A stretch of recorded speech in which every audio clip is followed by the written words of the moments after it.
What's going on, guys? This is Mastermind here. It's been a while. I've actually just came back from the Bahamas. I was on vacation for 7 days. It was really good. Really, really good. But I've thought about a lot of things, right? Because as soon as you turn on the TV, you get the news, and then you see all the, how terrible the world is. I've actually have 2 notes here. So I'll be doing 2 videos, just one of them. And I want to talk about world peace. Do we really want world peace? Or really need world peace? Now, world peace, from what I've seen, the definition of is obviously no wars, no violence or actions meant to harm people. Everyone is equal in power, status, financial. Like, everyone has the same financial situation. No poverty/homelessness.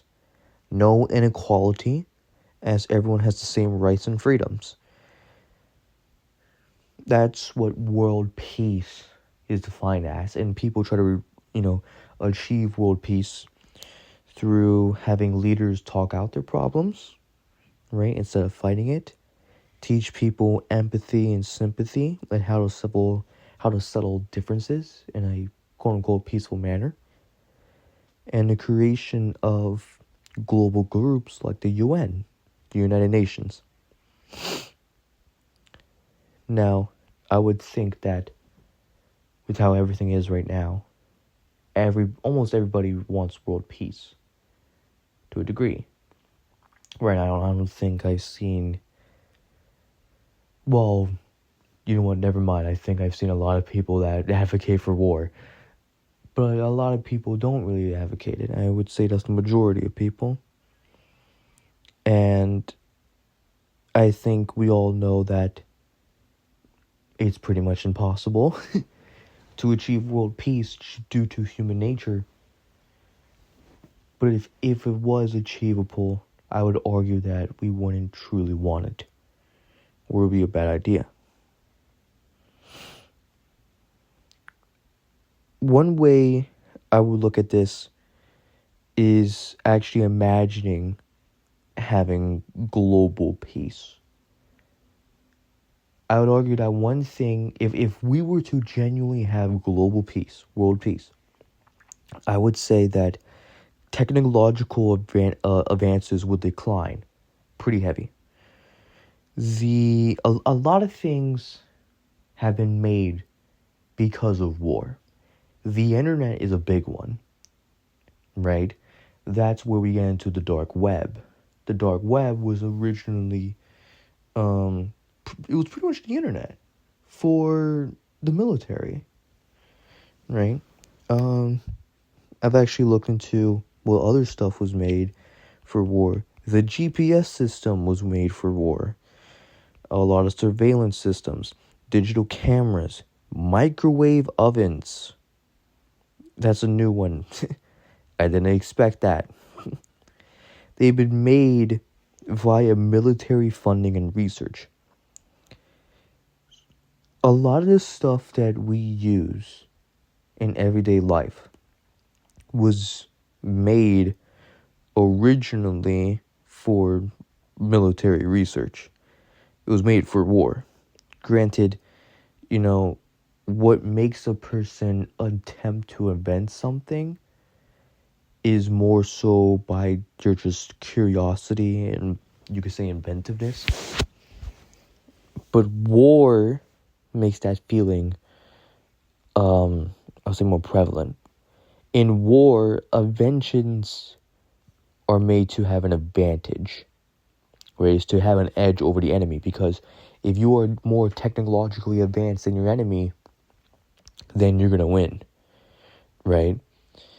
I know there's a famous, I don't know if it's a movie or show, but I remember some animation where this villain,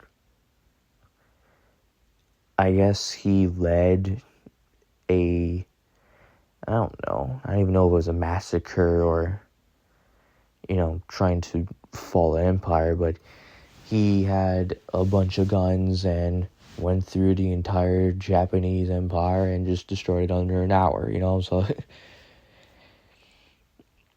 and I would say in times like that shows, right?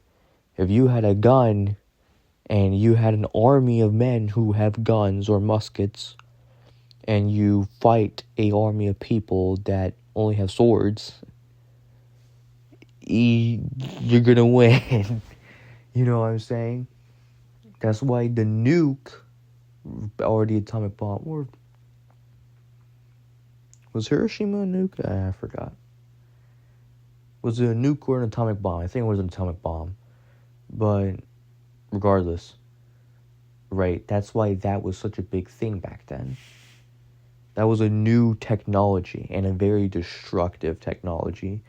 And it dropping 2 atomic bombs on Japan, that really ended the war. By that point, no one wanted to fight. And heck, that started a whole nother war, right? Because of the Cold War for America. The edge over the enemy is important because your life is on the line, right? In war, your life is on the line, even if you are a citizen, even if you are not fighting for them or in the military, right? Your life is still on the line because your enemy, or the country's enemy more like, could just drop a freaking ballistic missile right at your place. Is it really directed at you? Probably not, but it's just directed at something to cause mayhem. Most inventions are made to benefit us. Kind of like AI.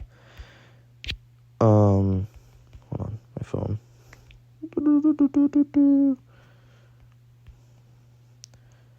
Most inventions are made for convenience or benefit, like AI, but even AI is being used for war purposes. Just look at Palantir, right? The whole company is based for war, right? And mind you, we use that for everyday life. So I propose this kind of question. How likely would you invent something new for convenience sake, and purely for convenience sake, compared to your life being a genuine risk?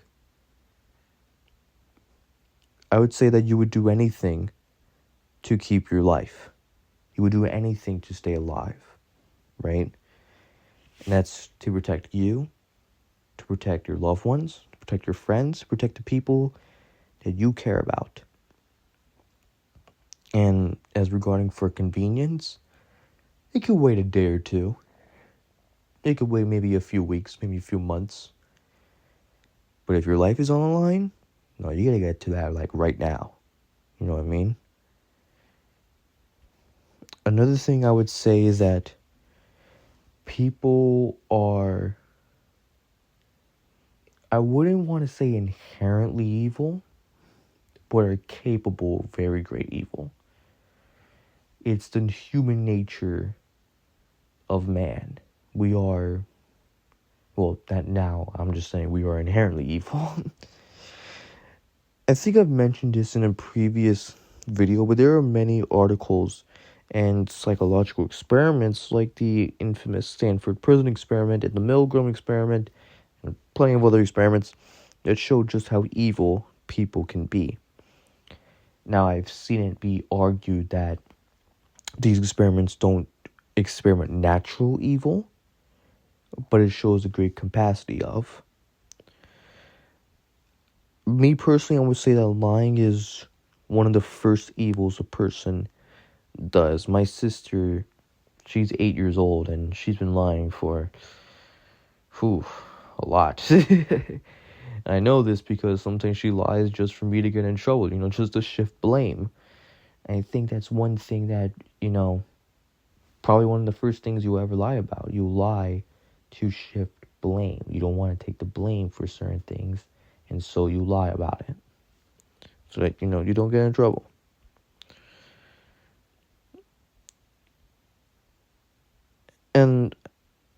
outside of that, I would say also selfishness. I mean, we could go back to kids. I mean, if any of you had a kid, right, or if you currently have a kid, you should know how attention grabbing your kid is, right? Now, we can excuse it as, they're just a kid, right? But it is inherent selfishness because you kind of have to be in order to live. And that's just one example as far as kids and even adults. Even a lot of adults are like that. A lot of adults are very attention grabby. And that is selfishness. I mean, we can see a lot of those adults now on like TikTok or Instagram or any social media platform. And you're like, well, it could be argued that they were very selfish and full of themselves. Because you don't really deserve someone's attention. You know what I'm saying? Like, you get what I mean. I would argue any act that is or that can be considered the right thing to do is a choice that's been taught and ingrained in our brains rather than innate instinct. One example, I'll go back to the whole case of lying, but instead it'd be telling the truth. I would say that a lot of times it is much, much harder to tell the truth and be far easier to lie, right? But you have to remind yourself, is it really worth it? Is it really worth it for me to lie about this?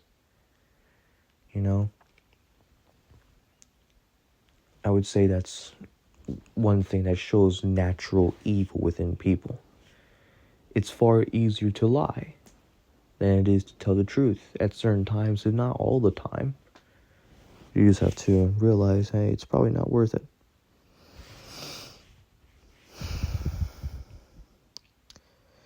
I would say that also a subsection for war, right? Because I don't necessarily want to say that, well, I don't want to necessarily say war is good. That's what I want to say. But I do want to talk about overall competition within people. Sports motivate people to become stronger and quote-unquote better. Comparison may be the thief of joy, but it can change people for the better or for the worse. People like to compare themselves to others or even themselves in the past in order to motivate themselves to try to be better. And I want to put quote-unquote better because it's their definition of what it means to be better, right? This kind of motivation leads people to wanting to change. They may see how one person is living, and they're like, I kind of want that kind of life. And so they change themselves to kind of copy that other person, the person that they were, you could say, glorifying.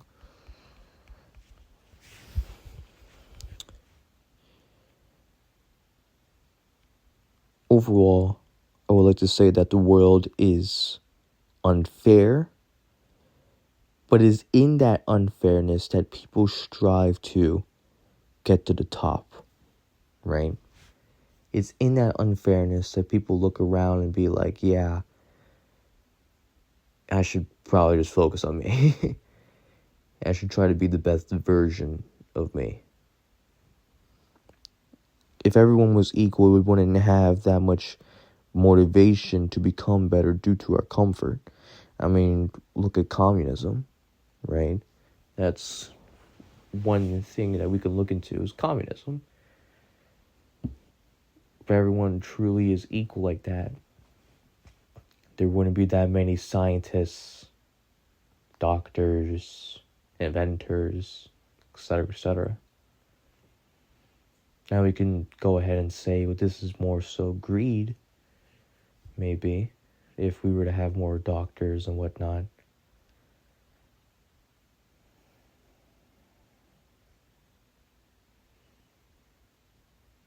Maybe it's just me. guys, I'm gonna record my second video now. Wow, it was 15 minutes. I'm gonna record the second video. If you guys like this video, then please leave a like down below. And as always, if you have a suggestion of what I should talk about next, then please leave it down below in the comments. If you are interested in seeing, or more so hearing, more content related to this, more of this maybe philosophical / psychological content, then please hit the subscribe button down below. I post. There's no set time of when I post. I just post. Just know I post.